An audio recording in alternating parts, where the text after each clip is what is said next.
So ayun mga chong, what's up? So, for today's video is magpapalit na tayo ng CNC bracket mga chong.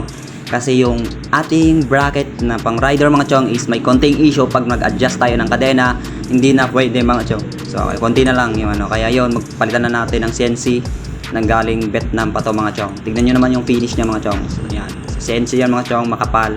Siyempre matibay, siyempre pinagdi-daily natin yan mga chong. Ayaw natin ng hindi matibay mga chong. And yun, gamit pala nating bolt dyan is pang Yamaha mga chong, na pang disc bolts. So this bolts yung gagamitin natin mga chong, no. So take note nyo na lang yon, disc bolts na pang Yamaha. So iba yung pang Honda mga chong, iba yung forman ng Honda kaysa sa Yamaha mga chong, kasi straight lang yung Yamaha sa Honda mga chong.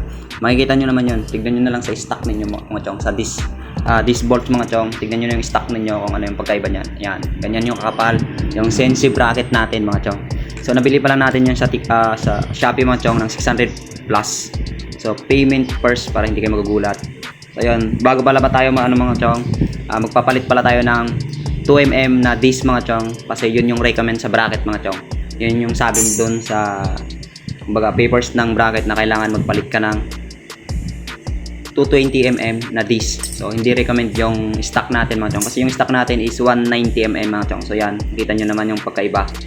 So parang yung gamit nating disc mga chong is same na sila sa front natin, front disc. So same na sila, 220mm. Yan, buta disc yung gamit natin ngayon. Yan, para mas magaan mga chong and mas quality mga chong. Hindi masyado, wala ka nang issue dyan, kasi pag buta disc siguradong pang daily, pang show, lahat na. So tested ko na rin kasi nakabuta disc ako sa harap, kaya yun nung ginagamit kong preno nung wala pa akong preno sa likod mga chong.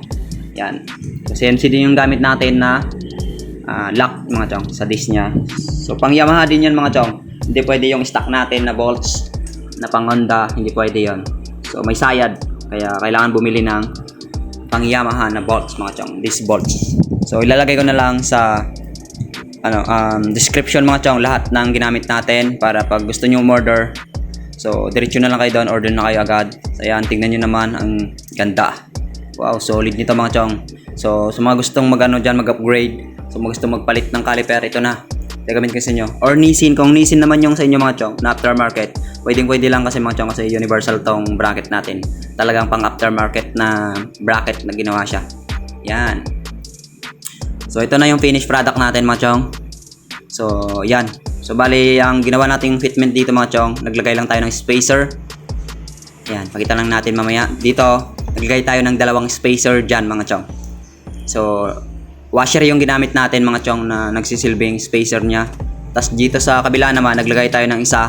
So bali side by side mga chong ng bracket natin, nilagyan natin ng washer mga chong.